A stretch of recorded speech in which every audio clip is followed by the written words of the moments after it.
की माझ्या प्रेमाला कोण पात्र ठरतो,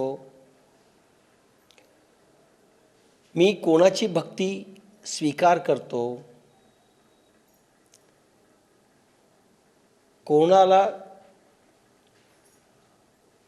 कोणाचं प्रेम मी स्वीकार करतो. तुम्ही जरी प्रेम करत असाल तर भगवंतानी स्वीकार केलं पाहिजे. त्यासाठी भगवंतानी यमनियमी कडसले, यम आणि नियम आपण जवळपास 12 तास बोललो आहेत. आणि यम आणि नियम पूर्णपणे 100% 100% अंगीकारल्याशिवाय, त्याच्यातून तळून निघाल्याशिवाय आपल्याला भगवान स्वीकारत नाहीत. भगवान स्वतःसारखं स्वरूप प्रदान करत नाहीत. स्वतःचा भक्त म्हणूनही घेत नाहीत आणि भगवत रूपही त्याला करत नाहीत. हे आपण पाहिलं. पुढच्या भागामध्ये त्यांनी असं सांगितलं, कर्म कसं करावं.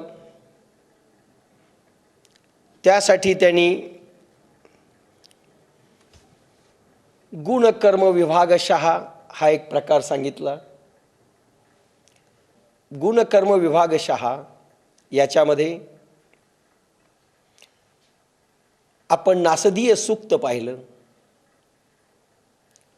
ज्याच्यामधनं माया, भगवंताच्या 2 शक्ती आहेत, गुणमयी माया आणि नंबर 2 प्रकृती. तर गुणमयी माया त्याच्यामध्ये पुन्हा 2 प्रकार पडतात, ते सांगितले नव्हते. गुणमयी मायामध्ये सगुण रूपिणी गुणमयी माया आणि निर्गुण रूपिणी गुणमयी माया असे पुन्हा 2 प्रकार आहेत. आणि ही गुणमयी माया भगवान तिच्याद्वारे तप करतात आणि ती माया त्यांच्या जवळ असते. प्रकृती पण एक शक्ती आहे भगवंताजवळ. भगवंताच्या अनेक शक्ती आहेत तपामधून निर्माण झालेल्या, त्याच्यापैकी एक संकल्प शक्ती आहे. सहज जरी इच्छा केली, प्रचंड स्फोट होऊन ती शक्ती हवं ते निर्माण एका क्षणात करते. करोडो ब्रह्मांड एका क्षणात निर्माण करते, करोडो ब्रह्मांड जाळून टाकते. अशी ती गुणमयी माया, ती त्रिगुणी आहे, सत्व रज तम वेष्टीत. हा भाग आपण पाहिला. त्यामुळे माणसामध्ये देखील सत्व रज आणि तम 3 गुण आले, हाही भाग आपण पाहिला. किंचित उजळणी करतोय, लक्षात राहील. त्यानंतर प्रकृती, न्यूट्रॉन, इलेक्ट्रॉन, प्रोटॉन हाही भाग आपण पाहिला. पृथ्वी गरगरते वगैरे हाही प्रकृतीचा आपण भाग पाहिला.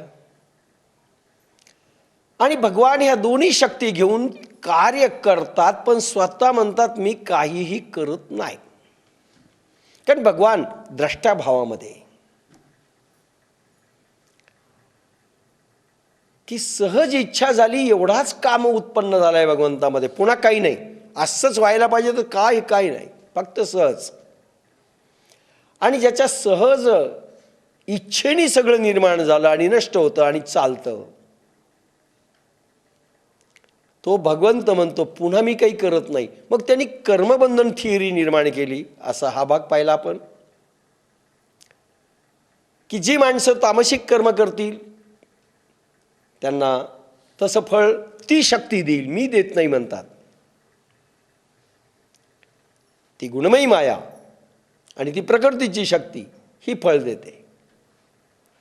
म्हणून अनेक जण ज्यावेळेस म्हणतात की भगवंताच्या मनात असेल ते होतं आणि जे व्हायचं तेच होत असतं, हे बरोबर नाही.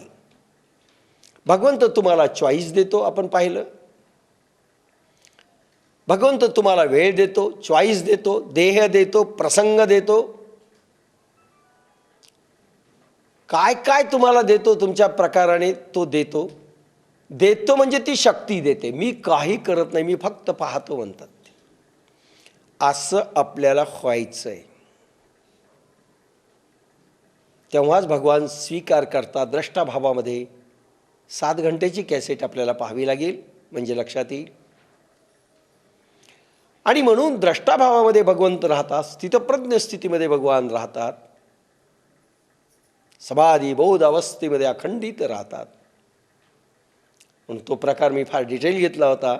आणि भगवंतानी गेल्या वेळेसची ओवी जिथे आपण संपलो होती, हे मजची स्तव झाले परिम्या नाही केले, ऐसे जेणे जाणितले तो सुटला गा. ह्या ओवीवर आपण निरूपण केलं. हे सगळं माझ्यासाठी त्या शक्तीने केलंय, पण मी केलेलं नाही. मी करता नाहीये, करते पण त्या शक्तीकडे. लक्षात घ्या, मी करता नाही आणि मी फळ देणारही नाहीये. पाप आणि पुण्याचे फळ मी देत नाही. हां, भगवान मोक्षाचं फळ देतो. कर्मबंधन मुक्त त्या शक्तीच्या फेऱ्यातनं तुम्ही निघून गेले, भगवान ते फळ देतो. पण केव्हा? जितेंद्रिय तुम्ही व्हाल, खरे जैन व्हाल त्या दिवशी. आणि भगवान मदतही करतात. लुडबुड त्याच वेळेस सहन करतात ज्यावेळेस तुम्ही 100% यमनियम तुम्ही कडसून घेतलेला आहे त्यावेळेस. हा डिटेल भाग आपण पाहिला. असा जो द्रष्टाभावामध्ये राहतो तो सुटला, तो मुक्त या प्रकृतीच्या आणि गुणमयी मायेच्या पलीकडे गेला.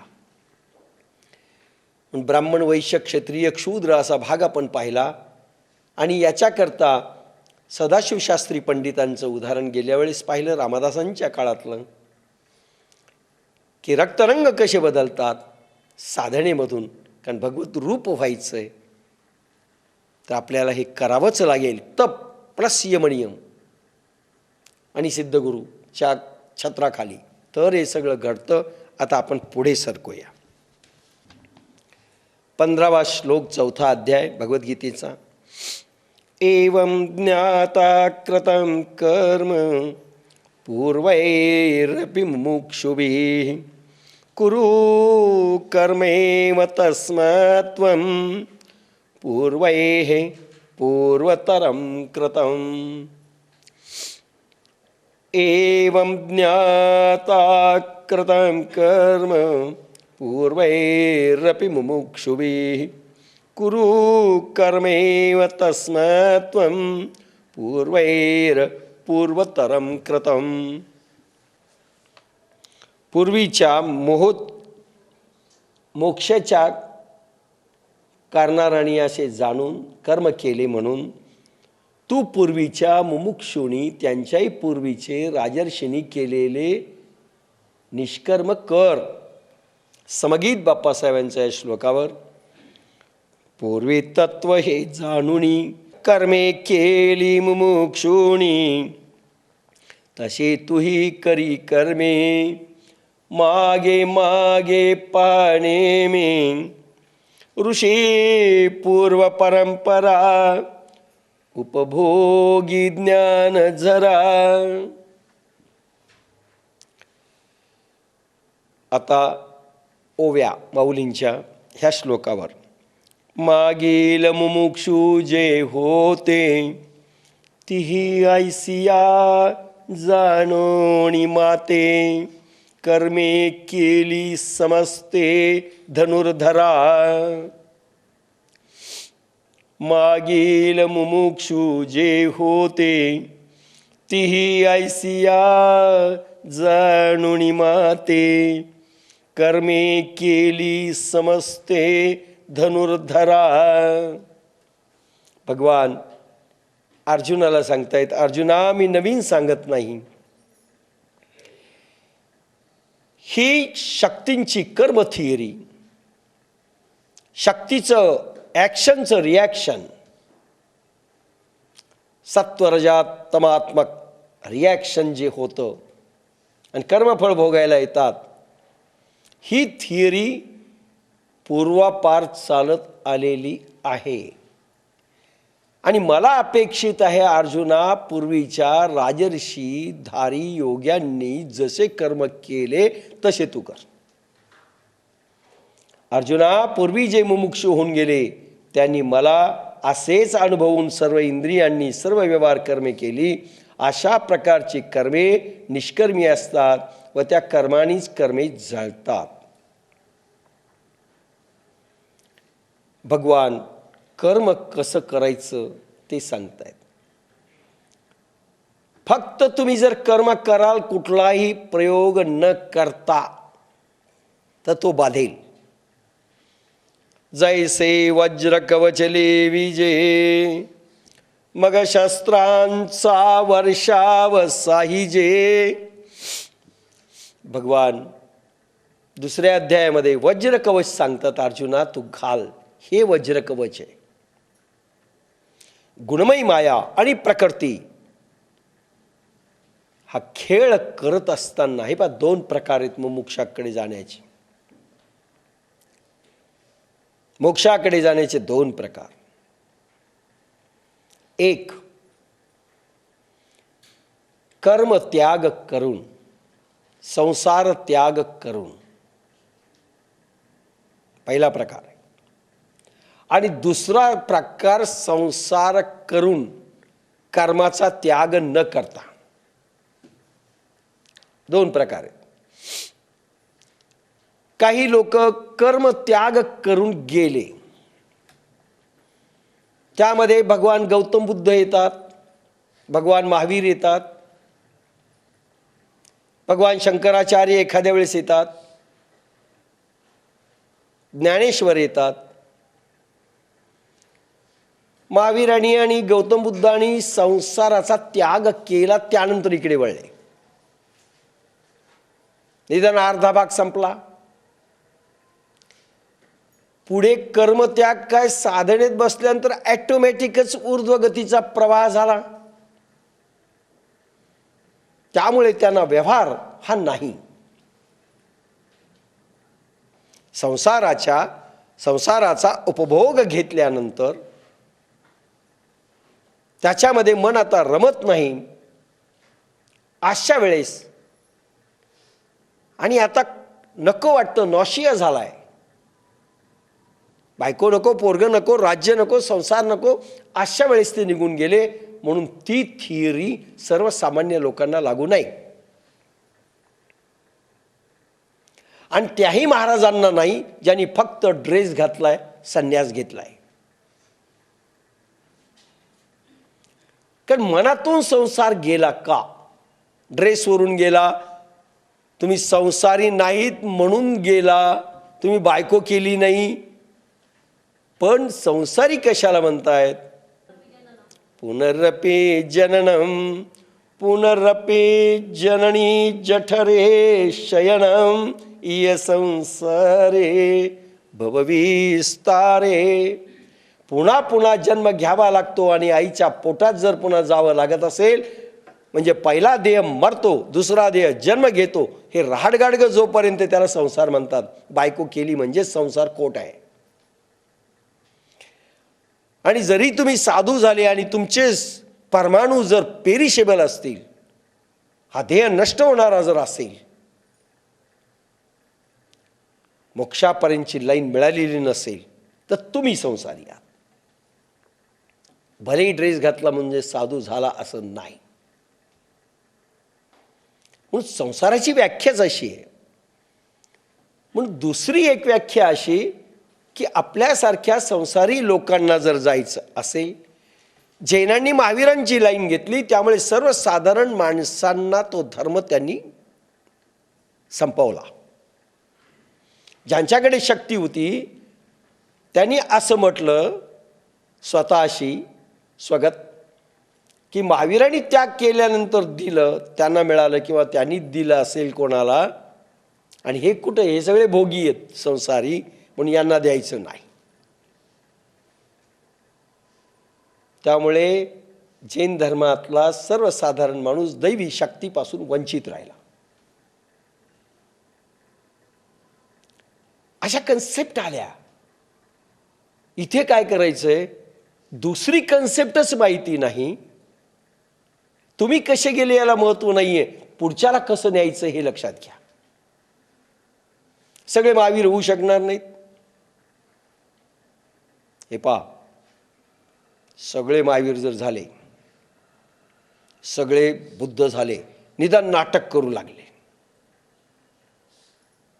सगळे संन्यासी झाले, काय होईल हो या जगाचं?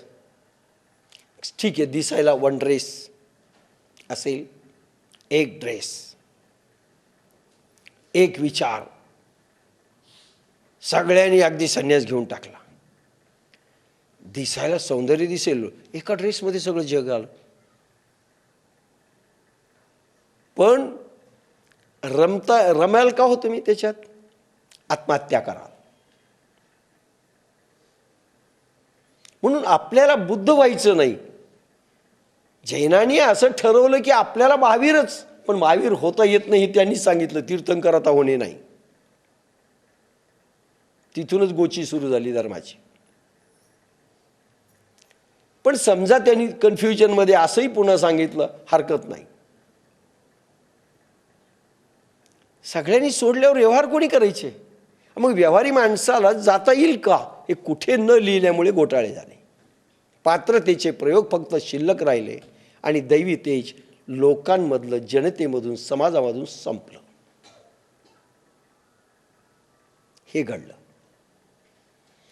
म्हणून दुसरी जी लाईन आहे भगवंताची, ती लाईन संसारी लोकांना नेण्याची. 12वा अध्याय येईल त्यावेळी, सडे जे देखिले ध्यान कासे लाविले, परिग्रही घातले तयावरी. इथून आपली कॅसेट सुरू झाली होती, ऑडिओ, पहिली ओवी 12व्या अध्यायामधली. सडे जे देखिले ध्यान कसे लाविले. सडे, महावीर सडे झाले, बुद्ध सडे झाले, ज्ञानेश्वर सडे होते, तसे गेले. पण नंतरच्या ओव्या दाखवतात, संसारिक माणसाला प्रेमाची सांगड घातली पाहिजे. मग काय, आता तुम्ही समजा संसारात गुरफटले, तर कोणामध्ये गुरफटले? प्रकृती आणि गुणमयी माया, दोघांमध्ये तुम्ही गुरफटले. संसार करायचं म्हणजे काय करायचं? कर्म करायचं. कर्म करायचं म्हणजे सत्व रजतम आलं त्याच्यात एक भाग. नंबर 2 काय आलं? प्रकृती आली, शक्ती. आता ह्या दोन्हीचं शक्तीचं कॉम्बिनेशन झाल्यानंतर काय होईल? तुम्हाला कर्म भोगावं लागेल. चांगल्याची फळं चांगली, वाईटाची फळ वाईट. हजारो जन्म, प्रत्येक क्षण क्षण क्षण टिपलेला आहे. आता सोडता येत नाही, सोडू वाटत नाही. सगळ्यांनी संसार सोडला तर हे जग सौंदर्य संपेल, सौंदर्य संपेल. आणि संसाराच्या जे काही चांगल्या गोष्टी निर्माण झालेल्या आहेत प्रभूंच्या, त्याचा उपभोगही संपेल. पण सगळ्यांनी ज्ञानेश्वर होण्याचं नाटक करू नये, बुद्ध होण्याचं करू नये, महावीर होण्याचं करू नये, येशू ख्रिस्त होण्याचं करू नये. हे जगाचं सौंदर्यच जाईल. म्हणून तुम्हाला कोणासारखं नाही व्हायचंय, व्हायचंय. ठीक आहे, महावीरांच्या शक्तीची उपासना करा, त्यांनी जी घेतली ती. ड्रेसवर नाटक नको. पण आपल्यासारखं व्हायचं, त्यांच्यासारखं नाही व्हायचं. सगळं त्यांनी केलं ते नाही करायचं. आपण दुसऱ्या लाईनमध्ये जायचं. 2 मार्ग आहेत, विहंगम मार्ग आणि एक पिपलिका मार्ग. विहंगम म्हणजे पक्षासारखं उडणं, ज्याच्यातनं महावीर गेले, बुद्ध गेले, ज्ञानेश्वर गेले. विहंगम मार्ग, पक्षासारखं उड्डाण, उडाले परभणीहून की दिल्लीच डायरेक्ट विमानातनं, मधले स्टेशनच गायब, एकदम सिद्ध झाले. आणि पिपलिका म्हणजे हळूहळू चाला, मुखी विठ्ठल विठ्ठल बोला, हळूहळू चालायचं आणि हळूहळू संसार करून चालायचं.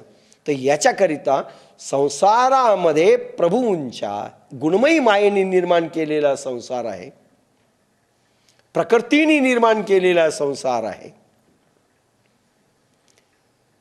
तो संसार न बाधता करायचा, ही दुसरी लाईन आहे आपली, लक्षात घ्या.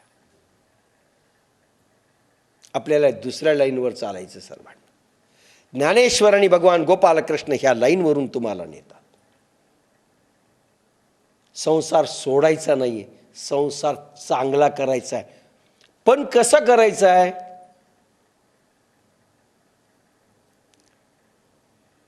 की प्रभूंनी सगळं, कारण गुणमयी माया कोणाची आहे? प्रभूची. प्रकृती कोणाची आहे? प्रभूची. मग गुणमयी मायेने जो काही निर्माण केला असेल ते कोणाचं आहे? प्रभूचं आहे. आणि प्रभू काय म्हणतात? हे मजची स्तव झाले, हा संसार माझ्यासाठी झालाय. मग भगवंताचा संसार असेल, कोणाच्या आज्ञेने यांनी केलं? गुणमयी मायेने, प्रभूच्या. आपण 10 नौकर लावतो आणि एका कारागिराला सांगितलं तू मूर्ती घडव. हा ठीक आहे, मी नाही केलं, पण माझ्यामुळे झालं, माझ्या आज्ञेने झालं. हिमजची स्तव झाले. आणि प्रभूसाठी जरी सुंदर सृष्टी निर्माण झाली असेल, त्याचं सौंदर्य अवग्रहण करत प्रत्येक कर्मात प्रभू दिसला पाहिजे. ही पहिली अट आहे. प्रत्येक कर्मात प्रभू. बाई दिसली, मुलगी दिसली, तिच्या देवी दिसली पाहिजे. सौंदर्य समजा एखाद्या बाईचं दिसलं, काश्मीरचं सौंदर्य जर दिसलं, वनश्री सुंदर अशी नटलेली दिसली, वसंत ऋतूचं सौंदर्य जर दिसलं, महाबळेश्वर, माथेरान, डेहराडून याचं कुठे सौंदर्य जर दिसलं, असा भाव निर्माण झाले पाहिजे, जिसकी रचना इतनी सुंदर वो कितना सुंदर होगा. बस,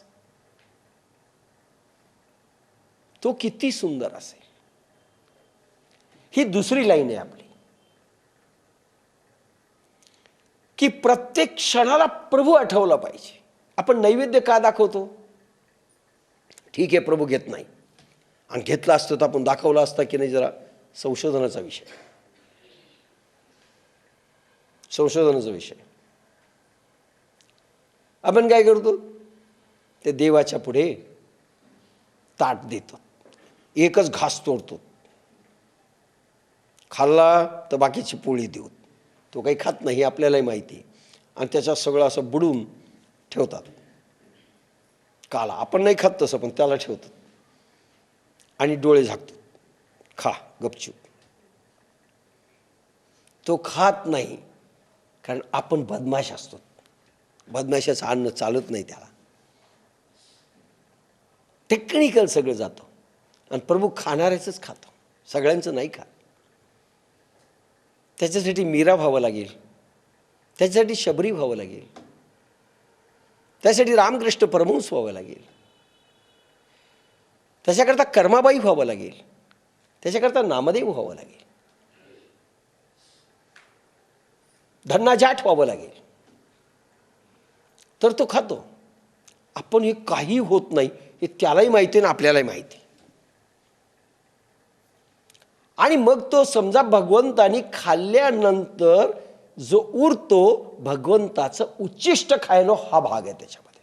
कारण भगवंताला तुम्ही नैवेद्य दाखवलाय, घेऊ न घेऊ आपण कल्पना करतो की भगवंतानी उष्ट केलंय, आणि ते उष्ट अन्न आपल्याला खायचंय. म्हणून एक ओवी येते ज्ञानेश्वरीमध्ये, श्री गुरूंचे उच्चिष्टे लाहे समाधीसी भेटे, लाभे जे अवचटे. समाधी लागते. म्हणून आजकाल काही महाराज स्वतःच्या पायाचं तीर्थ घ्या म्हणतात. ती समाधी खरं म्हणजे भंगच पावते, शिष्याची पावते आणि त्याची पावते, त्याला तर नसतेच. नाटक झालंय. उष्ट खाल्लं तर समाधीला भेटतो असं म्हटलंय ज्ञानेश्वरांनी. म्हणून भगवंताचं उष्ट खाल्ल्यानंतर आम्हाला समाधी लागेल, हा त्याच्यातला भाव असतो. आणि या भगवंतानी उष्ट केलं, हे भगवंता हे सगळं तुझं आहे म्हणून आपण तिथे अन्न म्हणून खात नाही, तो अन्नाचा प्रसाद होतो. अन्नाचा प्रसाद, पाण्याचं तीर्थ आणि राखेचा अंगारा, म्हणून अन्नाचा प्रसाद व्हावा. आणि भगवंता मी प्रसाद म्हणून खातोय, हे तुझं आहे, म्हणजे आपलं स्वामित्व गेलं. मग बायको असेल भगवंता तुझी आहे, माझी नाही रे. पोरगा असेल भगवंता तुझं आहे, माझं काही नाही आहे. हा भाव भगवंताला स्वामित्व द्यायचं आणि आपण ट्रस्टी नौकर म्हणून राहायचं, ही दुसरी लाईन आहे आपली. जे जे भेटे भूत ते ते माणिजे भगवंत, हा भक्ती योग निश्चित जाण माझा, ही सुरुवात आहे. म्हणून एकदा मी म्हणालो होतो की दगडाच्या मूर्तीमध्ये देव असतो का?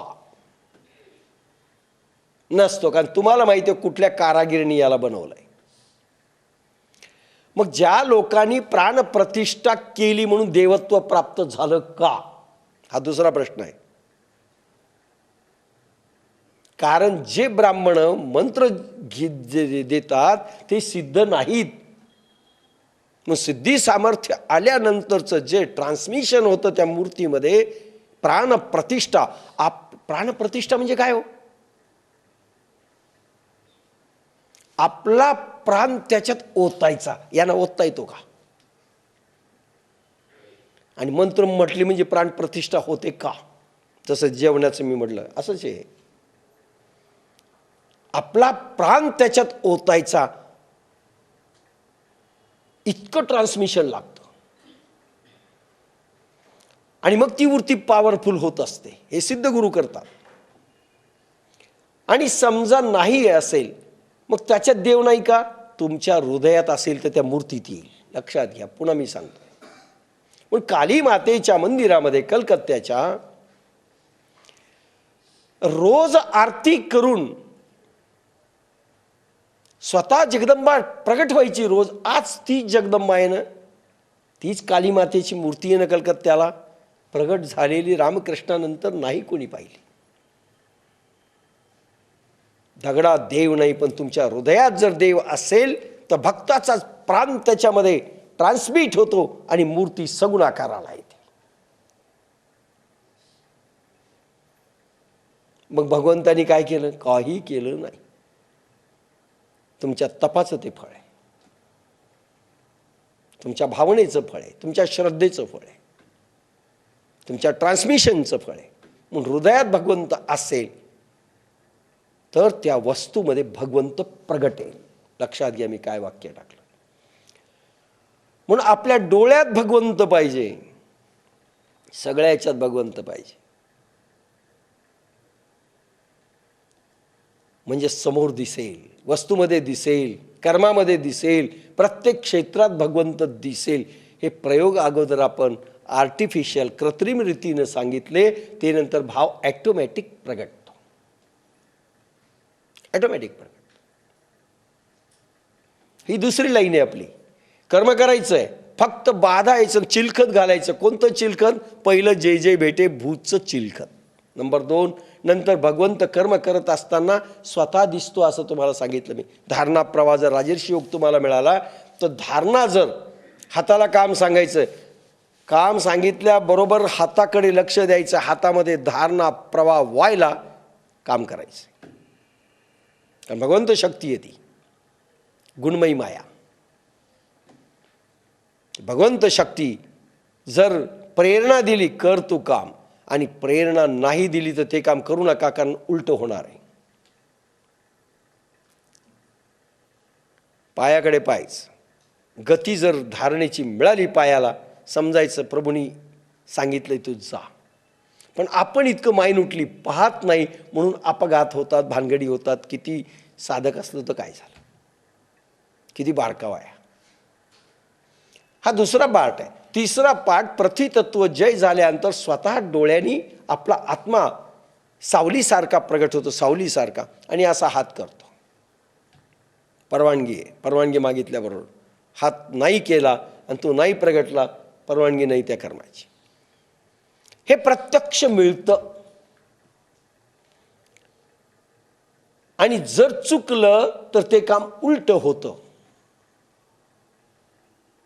हाही भाग पाहिला, हाही भाग आपण एकदा कधीतरी मी सांगितला, तो आता मी सांगतोय. ही कर्म थिअरी आहे. पुढे काय म्हणजे पहा, पहिला प्रथम तुम्ही कर्म केले, परवानगी मागून केले, अर्पण केलं. कोणासाठी केलं? भगवंतासाठी. कोणाला अर्पण केलं? भगवंताला अर्पण केलं. तेरा तुझे को अर्पण क्या लागे मोहे, ओम जय जगदीश हरे. तुझं तुला. त्वदीय वस्तु गोविंदम त्वमेव समर्पयेत. तुझी तुला अर्पण करतोय. म्हणून संपत्ती देखील आपली नाही, संतती आपली नाही, काहीही, आपला देहही आपला नाही, आपणही आपले नाही. ज्या दिवशी आपण आपले नाहीत हा भाव प्रगटेल, त्या दिवशी भगवंत रूपता भगवान प्रदान करतो आपल्याला. तर असं साधं समर्पण मागितलं, समजा दान मागितलं, त्याग समर्पण भाव मागितला, नाही आम्हाला देणं होत नाही, आम्हाला देणं होत नाही, ह्या भावात 3 गोष्टी आल्या. आमची शक्ती नाही, 3 गोष्टी आल्या. नंबर 1, माझं हे सगळं स्वतःचं आहे. नंबर 2, याचा करता मी आहे. नंबर 3, माझी इच्छा असेल तर प्रभूला देईल, नाही तर देणार नाही. आणि नंबर 4, कोण भोगिलो सगळं, तरी आम्हाला भक्त म्हणा. नो, यमनियमी कडसले. प्रत्येक गोष्ट पाहण्यात येईल, प्रत्येक गोष्ट, आणि त्याचे पडसाद आपल्याला भोगावे लागतील. लक्षात घ्या काय म्हणलं. ही लाईन अशी आहे, माझं काहीही नाही प्रभू. दुःख झालं तर मला नाही झालं, आपलं वेगळं आहे.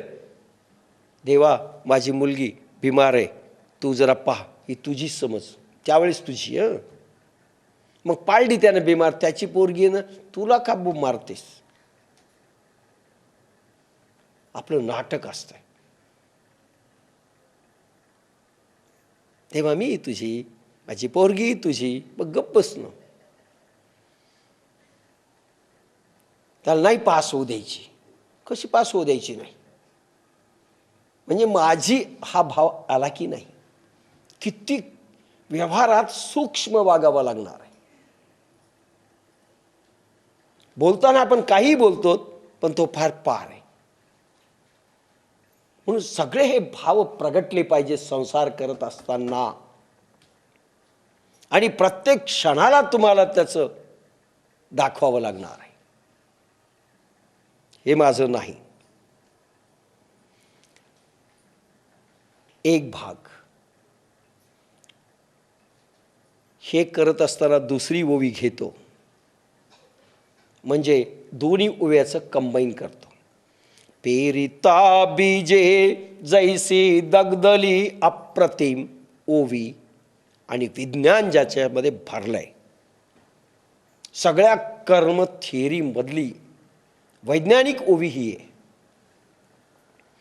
पेरिता बीजे जैसी दगदली, न उगवतीची पेरिली, तैसी कर्मेची परितया झाली मोक्ष हेतू. पेरिता बीजे जैसी दगदली. आता स्पष्ट तुम्हाला कर्म थिअरी कळेल काय विज्ञान आहे. पेरणी करायची, आपण बियाची पेरणी करतो, काय होतं? झाड निघतं. झाड निघतं. आपण काम बीज पेरलं की संसाराचा वृक्ष निर्माण होतो आणि कर्मफळ त्याला लागतं. कशाचं बी पेरतो आपण? काम, इच्छेचं, वासनेचं बी पेरतो. वृक्ष निर्माण होतो त्याच्यातनं. आणि फळ कशाचं लागतं? आपण पाहतो मोक्षाचं लागलं पाहिजे. कसं लागेल? काम बीज पेरलंय, इच्छा आणि कामनेचं पेरलंय, संसाराचा वृक्ष निर्माण झालाय, फळ तुम्हाला पाप पुण्याची लागणार. आता दुसरं कसं करायचं? मग आम्ही करायचं नाही का? करावं लागेल. सोडू नका कर्म. भगवान गोपाल कृष्णांची आज्ञा आहे आणि भगवान ज्ञानेश्वरांनी सर्टिफिकेट दिलेलं आहे, कर्म सोडायचं नाही. करायचं कसं ते पहा. मग आम्ही बी पेरायचं नाही काय? पेरायचंय, पण जाळून पेरा, तव्यावर भाजा.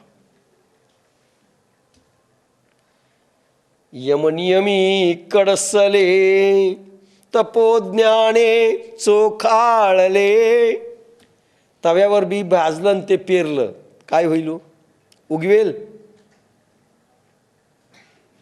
अहो, कडक उन्हामध्ये भुईमुगाच्या शेंगा समजा उन्हाळ्यामध्ये वाळवल्या,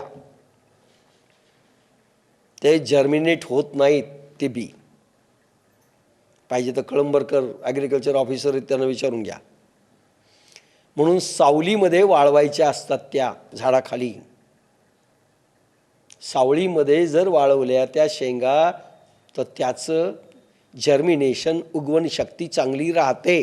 आणि उन्हात जर कडकडीत वाळवलं तर राहत नाही. पण दोन प्रकार वेगळे. ज्यावेळेस भुईमुगाचं बी कडक उन्हामध्ये वाळवलं ते लाल दाणे होतात, आणि सावलीमध्ये वाळवलं तर गुलाबी दाणे होतात. आपण समजा उन्हात वाळवलं, आपल्याला जे उन्हात गेलो तर काळपट आणि लालसर होऊन जाऊ, आणि काश्मीरच्या वातावरणात राहिले तर फुल गुलाबी, काश्मीर की कली असं होत. इथे बीज जाळून दग्ध करा आणि मग संसार करा. लक्षात घ्या, सायन्स. आता किती अवघड आहे. काम बीज जाळून पेरा असं म्हटलंय. ओवी फार सूक्ष्म आहे आणि याच्यात आपल्याला कर्म कसं करायचं ही थिअरी सापडेल. कारण बी पेरतायत म्हणजे ते काम बीज आहे, पण जाळून पेरा, जर्मिनेशन होणार नाही. त्याला पापही लागणार नाही, पाप पुण्याचे फळही लागणार नाहीत, आणि समजा आले तर तुम्हाला बाधणार नाहीत. लक्षात घ्या. दोन प्रकार आहेत त्याच्यात. बी जाळल्यानंतर उगवेल, काही मध्ये उगवण शक्तीनं उगवेल, त्याला फुलं लागतील, त्याला स्प्रिंग्स विल कम आउट, म्हणजे फांद्या बाहेर येतील आणि फ्रुट्स, फळ धारणा होईल, फ्लावर, फुलंही लागतील, पण तुम्हाला बाधणार नाहीत. एक आश्वासन दिलंय. पण बी भाजा. काही बी असे जे भाजल्यानंतर उगवणारच नाहीत. दोन प्रकार. आता उगवणार नाहीत कोणते बीज आहेत सांगा? जे सहज गत्या इन्स्टिंक्टिव्ह आहेत. म्हणजे कसं? पापणी हल्ली. तुमचं कर्तृत्व काय? हे पा, मी पापणी हलवायलो. कोणी म्हणतंय का? आता हालते तरी लोकांच्या लक्षात येत नाही ती हालायली. किती वेळ हल्ली कोण मोजलं एका मिनिटात आजपर्यंत? पण हालताना तरी लक्षात राहते का ती उघडझाप करायली? नाही. ढेकर आला, विचारून आला का? खूप खाल्लं. आपल्याला पुष्कळ वाटतं, साधकाच्या मध्ये बसलो तर ढेकर येऊ नये, दाबतो तरी तो येतो. खूप खाल्लं, पादवायू आला, पादले आपण. पुष्कळ रोखतात लोक, पण शेवटी मग इकडे तिकडे पाहतात. पापणी लवणी ढेकर आला, लॅट्रिन लागू नाही इच्छा केली, मग काही लोक मिरचीच खात नाहीत. रजोभाव वाढेल म्हणून नाही बरं का, आम्हाला डिसेंट्री होते म्हणून साचून ठेवतात तिथं, फर्स्ट क्लास स्टोन होऊन पडतात तिथं. अरे होऊ द्या ना, लॅट्रिन आहे ते बाहेर यायले. अनेक प्रकार आहेत त्याच्यात. नाही हो आम्हाला लॅट्रिन लागते, अरे लागू द्या ना, साचून कशाला मिरवता, फार चांगलंही दिसत नाही ते. म्हणून काही कर्म अशी इन्स्टिंक्टिव्ह असतात, सहज उत्पन्न होतात, त्याच्यात तुमचा रोल कर्तेपणाचा नाही, ॲटोमॅटिक होणार आहेत ते, ॲटोमॅटिक होणार आहे. आणि जे ॲटोमॅटिक होतं त्याला सहज कर्म म्हटलंय. सहज झालेले, इन्स्टिंक्टिव्ह, ॲटोमॅटिक. शिंक आली पुष्कळ, रोखून धरले तरी शिंक येते, नाकात काकडा किंवा काही न घालता शिंक आली. इच्छा असो नसो, इच्छेशिवाय जे होतं, इच्छेशिवाय कर्म होतं, त्याचा तुमचा संबंध नाही. हां, इच्छेशिवाय म्हणजे तुम्ही चर्वंतर्पण न करता पाजले त्याचा संबंध आहे. सहज जे घडतं नॅचरली ते कर्म निष्कर्म बनतं. निष्कर्म एक प्रकार हा आला. दुसरा प्रकार असा आहे, कामेच्छा तुमची असो नसो, नाही कामेच्छा निर्माण झाल्यानंतर काही कर्म होतात. किंवा आता इन्स्टिंक्टिव्हचे पुन्हा काही उदाहरणं देऊ जे येऊन गेलेत. भगवान अर्जुनाला सांगतात, अर्जुना कर्म सुटत नाही. का नेत्रीचे तेज गेले, नासांद्र बुजाले परिमळ नेघे. नाकानी वास घेण्याची शक्ती सोडली का? नको तो वास येतो आपल्याला. आपल्याला आपलाच येत नाही, बाकी सगळ्यांचा वास येतो. घाणेंद्रियांनी सोडलं का वास घेणं? का नेत्रीचे तेज गेले, डोळ्यांनी पाहणं सोडलं का? का प्राणापान गती नसती, प्राण आणि अपानाच्या गती बंद झाल्यात का? का निर्विकल्प झाली मती, मनाने विचार करणं सोडलंय का? हे न सुटेची जरी काही, मग सोडिले ते काही. आणि हे जर सुटलं नसेल, काय सोडलं तुम्ही? डोळे पाहणार, कान ऐकणार. मग काही लोक डोळे झाकून बसतात, काही लोकांनी डोळेच फोडून टाकले, दिसूच नाही. काही काही साधूंनी, बाबासाहेब सेलू डोळे फोडून टाकले स्वतःचे. काही नाही, लॅट्रिनला बाई बसलेली पाहिली गडीवरून, सुभेदार गडी, बस बसली असेल, तिलाही माहिती नाही. पाहिलं तर डोळेच फोडून टाकले. नको असं पाहणं. म्हणजे आपण नाही फोडायचं, नाही तर घेतले चाकू, तसं कोणी फोडणार नाही. आपण फोडलं तर दुसऱ्याचं फोडू, आपलं नाही. सूरदासांनी स्वतःचे डोळे फोडून घेतले.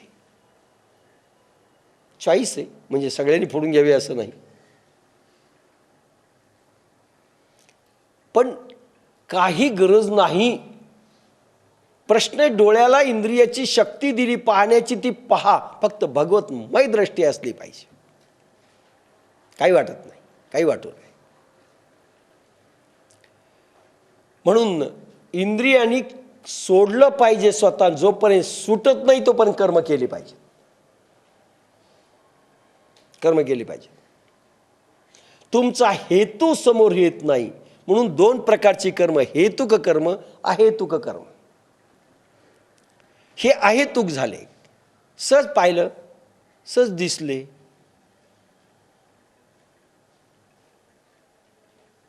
प्राण वर गेला, खाली आला, सहज क्रिया घडते, त्याला अहेतुक कर्म म्हणतात.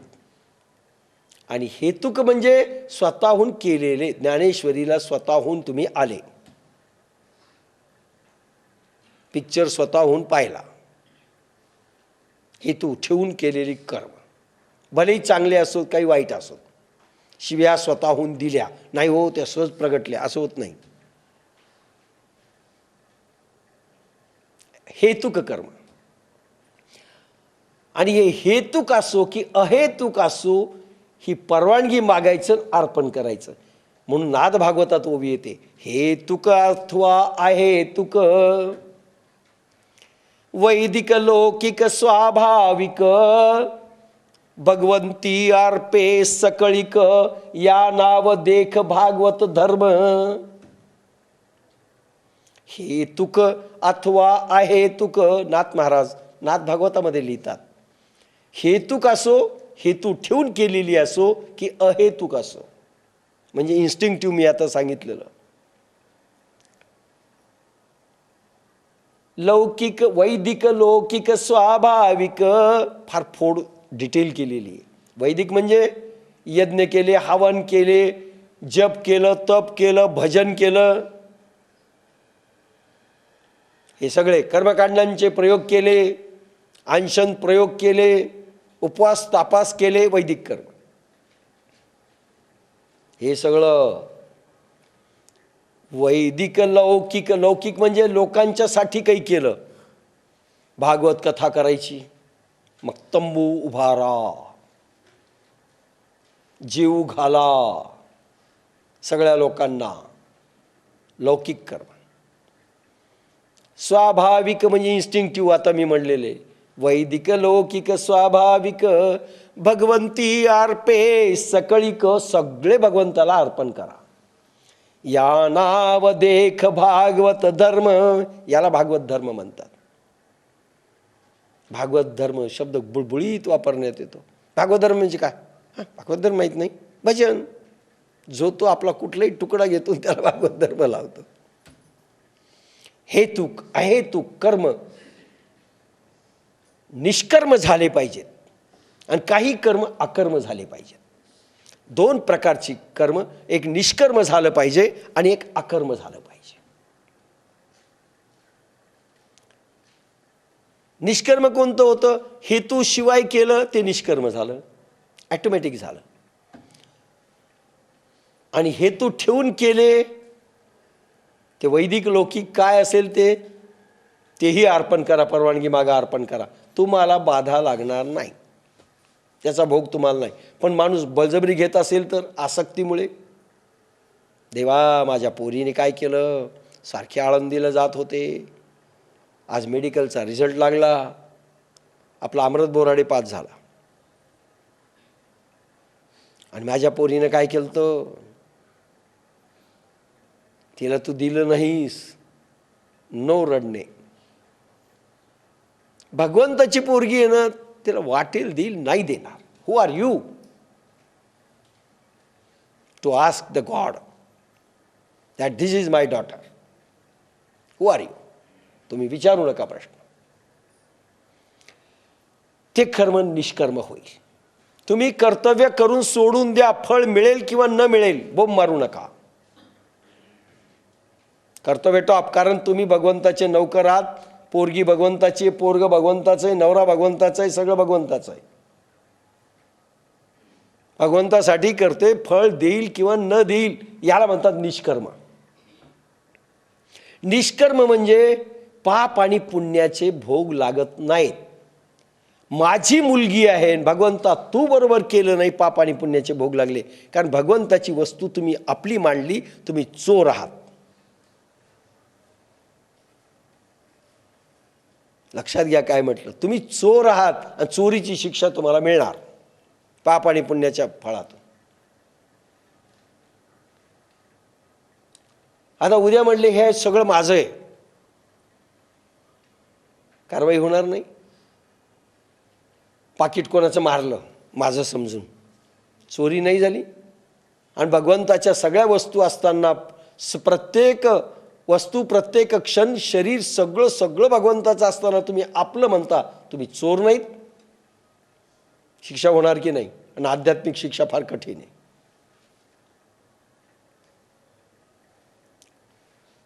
लक्षात घेतलं? म्हणून चोरी ठरते.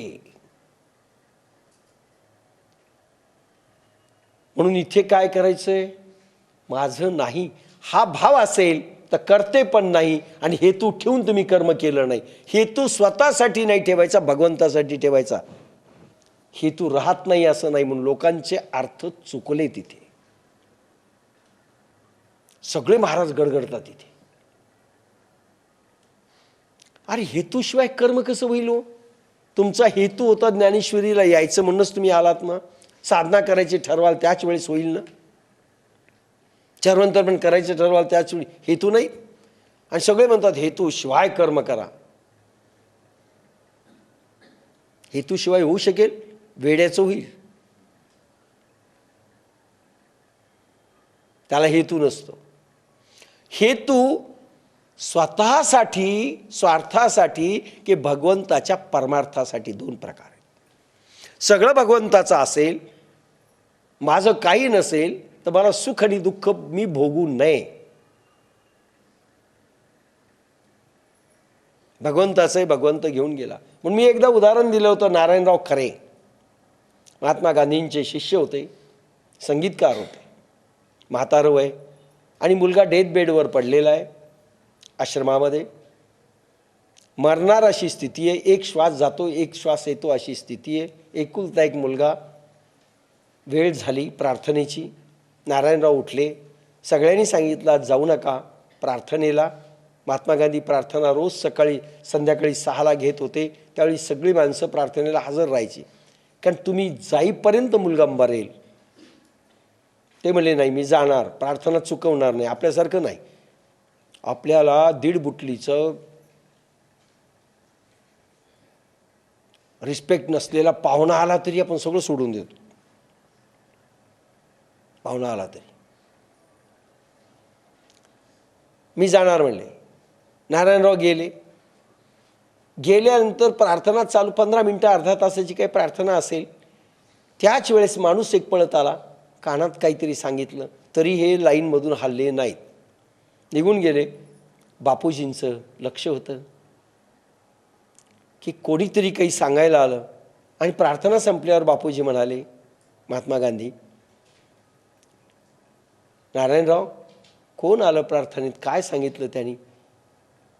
आणि संथ गतीनं ते म्हणतात, बापू ज्यानी मुलगा पाठवला त्याचं काय नाव होतं, तो घेऊन गेला. त्याचा मुलगा तो घेऊन गेला. बस संपलं. माझा गेला असा शब्द नाही.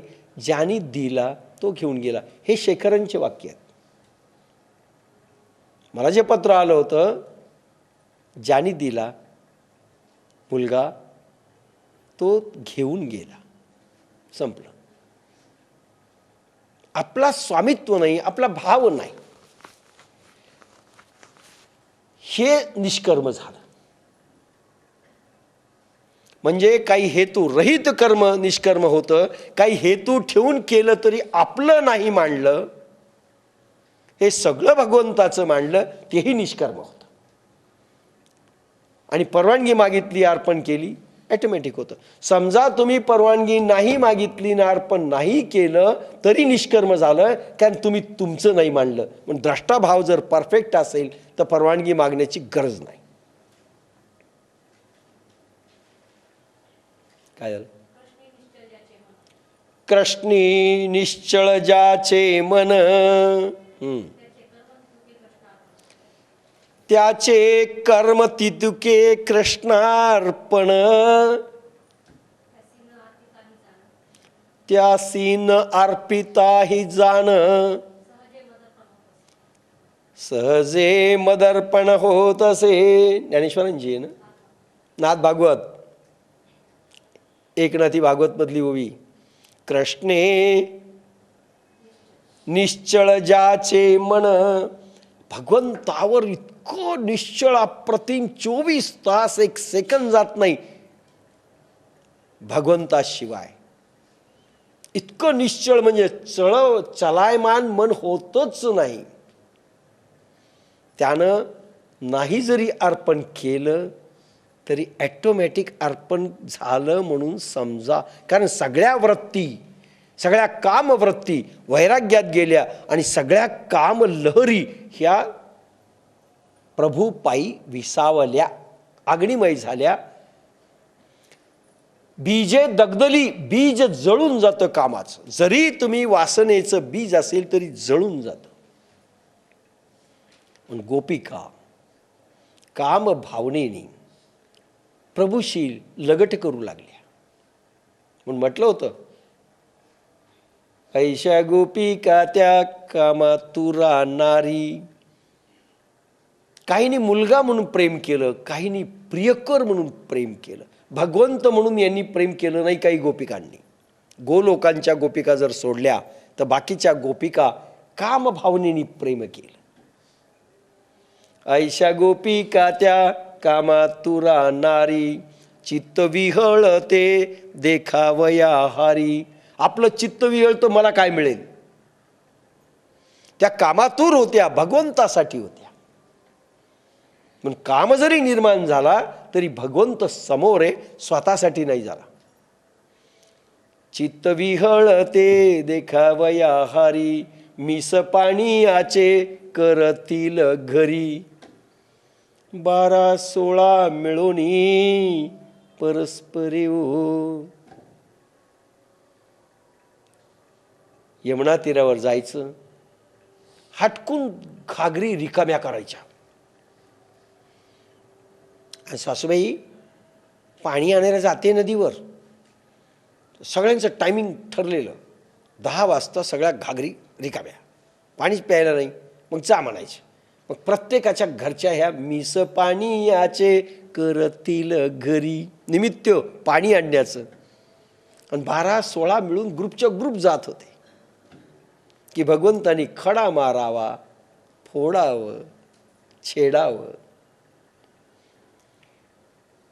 लक्षात घ्या. पण हे भगवंतासाठी. आपण भगवंतासाठी करत नाही, आपण आपल्यासाठी करतो. आणि भगवंतासाठी केलं की काम दग्ध झाला, ते बीज जळालं म्हणून समजा. वासनेचे बीज जळून जाये. बीज जळून जातं भगवंतामध्ये. अर्पण करा किंवा नका करू, कृष्णमय. कंठी धरिला कृष्णमणी, अवघा जनी प्रकाश. कला वाटू एकमेका, वैष्णवनिका संभ्रम. काय अर्थ करतात लोक. काल्याचा अभंग आहे. कंठी धरिला कृष्णमणी, अवघा जनी प्रकाश. काला वाटू एकमेका, वैष्णवनिका संभ्रम. वाकुलिया ब्रह्मादिका, उत्तम लोका दाखवू. ब्रह्मदेव इंद्रचंद्र वरुणला वाकडं लावू, वाकुली वाकडं लावू. तुका म्हणे छंदे, येणे वेदिली गोविंदे. हे सगळं कंठी धरिला कृष्णमणी ही जर अवस्था झाली, कंठी कृष्ण निश्चळ ज्याचे म्हण अशी अवस्था झाली, तर तुम्हाला ॲटोमॅटिक त्या लहरी अर्पण झाल्या. कामलहरी जरी उत्पन्न झाल्या तरी. म्हणून कामना ठेवून जरी कर्म केलं आणि भगवंतासाठी केलं, हा जर भाव 24 तास असेल, तुम्हाला स्पेशल अर्पण करण्याची गरज नाही. तोपर्यंत अर्पण करावं लागेल. कारण भाव हळूहळू हळू बदलायचा सवय करण्याकरता अर्पण थिअरी सुरुवातीची. हे दोन्ही कर्म निष्कर्म होता.